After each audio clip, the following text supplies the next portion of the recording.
929 TV నేను ప్రియాంక బులెటిన్లో details చూద్దాం. రాష్ట్రంలోని 123 మున్సిపాలిటీలు స్వచ్ఛాంధ్ర వైపు దూసుకువెళ్తున్నాయన్నారు మంత్రి నారాయణ. నెల్లూరులో స్వచ్ఛాంధ్ర స్వచ్ఛ దివాస్ కార్యక్రమ ర్యాలీ నిర్వహించారు. నెలకో థీమ్తో ముందుకు వెళ్తున్నామని అన్నారు. దేశంలోనే అత్యంత పరిశుభ్రమైన రాష్ట్రంగా ఏపీని తీర్చిదిద్దాలన్నది సీఎం చంద్రబాబు నాయుడు లక్ష్యమని వెల్లడించారు మంత్రి నారాయణ. వైకాపా ప్రభుత్వం చెత్తపై వేసిన పన్ను వేసేందుకు చూపిన శ్రద్ధ స్వచ్ఛతపై చూపించలేదని అన్నారు.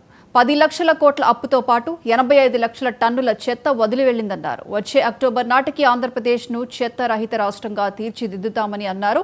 ఈ సందర్భంగా ప్రజల చేత మంత్రి నారాయణ ప్రతిజ్ఞ చేయించారు.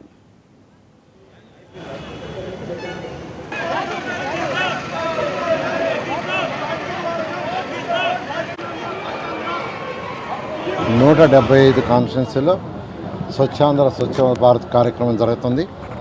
ఈ నేపథ్యంలో నెల్లూరులో యాక్చువల్గా 5,000 మందికి పైగా ఈరోజు విద్యార్థులు అదేవిధంగా అధికారులు, ప్రజాప్రతినిధులు, స్వచ్ఛంద సంస్థలు ఈ కార్యక్రమంలో పాల్గొన్నారు. వాళ్ళందరూ కూడా ప్రత్యేకంగా ధన్యవాదాలు తెలియజేస్తున్నాను. ముఖ్యమంత్రి గారు ఒకటే చెప్పారు, నిజమైన స్వచ్ఛాంధ్ర స్వచ్ఛ భారత్ను మనం సాధించాలంటే ప్రతి ఒక్కరి యొక్క మనసు స్వచ్ఛంగా ఉండాలి, ప్రతి ఒక్కరు ఇల్లు శుభ్రంగా ఉండాలి, పరిసరాలు శుభ్రంగా ఉండాలి. ఈ 3 జరిగినప్పుడే మనం నిజమైన స్వచ్ఛాంధ్ర స్వచ్ఛ భారత్ సాధించగలమన్నారు. ఆ యొక్క స్లోగన్తో ఈరోజు మేము ముందుకు పోతున్నాం. ఈ నేపథ్యంలోనే ప్రతి నెల ఒక థీమ్తో ముందుకు పోతున్నాం. ప్రతి నెల 3వ శనివారం ముఖ్యమంత్రి గారు స్వయంగా ఈ కార్యక్రమాన్ని నిర్వహిస్తున్నారు.